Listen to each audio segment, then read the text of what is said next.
Actually পৃথিবীতে কি ক্ষুধামুক্ত পৃথিবী বানানো সম্ভব? যেমন বিল গেটস কিছুদিন পরেই বিভিন্ন পত্রিকায় বড় বড় ইয়েতে হেডিং দেয় যে সে ক্ষুধামুক্ত পৃথিবীর স্বপ্ন দেখায় মানুষকে। কিন্তু অ্যাকচুয়ালি ক্ষুধামুক্ত পৃথিবী কি আদৌ বানানো সম্ভব, তৈরি করা সম্ভব? কখনো হবে এটা? এই দেখেন এখানে একটা ভাট ফুল গাছ। হ্যাঁ, এই যে ভাট ফুলের মধ্যে বাতাস দিচ্ছে, বসন্তের একদম ঝলমলে বসন্তের বাতাস। আমার পেছনে একটা নদী। তো এটা রমজান মাস, বুঝতেই পারতেছেন, একটু পানি খাওয়ারও কোনো সম্ভাবনা সুযোগ নাই। তো আমি এইখানে ভাবলাম যে আমাদের এই পৃথিবীটা কি কখনো ক্ষুধামুক্ত করা সম্ভব? আসলে কিন্তু এই পুরো পৃথিবীকে কখনোই ক্ষুধামুক্ত করা সম্ভব না। কারণ আমাদের যে ওয়ার্ল্ড ইকোনমিক পুঁজিবাদী যে অর্থব্যবস্থা, এই অর্থব্যবস্থা সবসময়ই শোষণ করে একটা শ্রেণীকে সবসময়ই দরিদ্র করে রাখবে। কারণ এই দরিদ্র মানুষগুলোই হবে ওই শোষণবাদী পুঁজিবাদী অর্থব্যবস্থার মূল যে কি বলে এটাকে, মূল চলার যে শক্তি।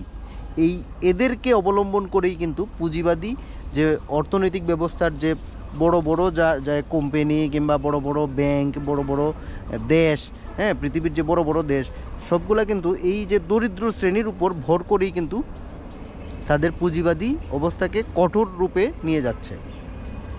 আচ্ছা, ধরেন আগের যুগে আমাদের যে গ্রাম এলাকায় ছিল সুদী মহাজন। এই সুদী মহাজনের প্রাতিষ্ঠানিক রূপ হচ্ছে ব্যাংক। হ্যাঁ, আগে বাজারের যে মহাজন কিংবা বড় ক্যাশ বাক্স নিয়ে বসে থাকতো চৌকির উপরে, ওই লোকের কাছ থেকে সুদে টাকা নিয়ে আসা যেত। হ্যাঁ, এইখানে আবার একগুচ্ছ দাঁড়িয়েও থাকে এরকম। তো এই যে পুঁজিবাদী মহাজনদের বড় যে সার্কেল বা প্রাতিষ্ঠানিক রূপটাই কিন্তু হচ্ছে ব্যাংক।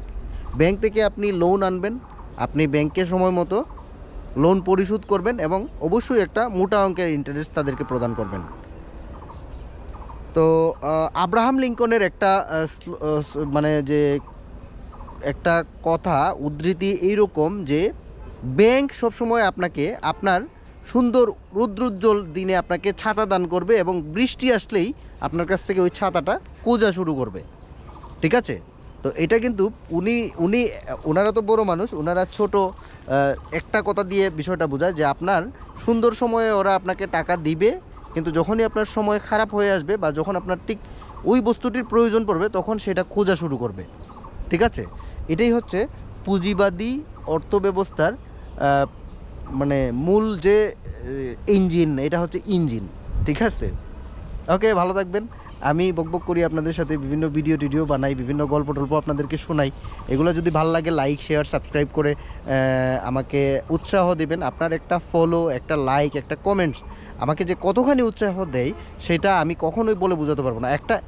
আপনারা যখন একটা ভালো কমেন্টস করেন তখন এত ভালো লাগে যে বলে বোঝাতে পারবো না, যে মনে হয় যে আমার সব কিছু ধন্য হয়ে গেছে, মনে হচ্ছে যে আমার সব কিছু কি বলবো, পরিপূর্ণ হয়ে গেছে, এরকম মনে হয় আর কি।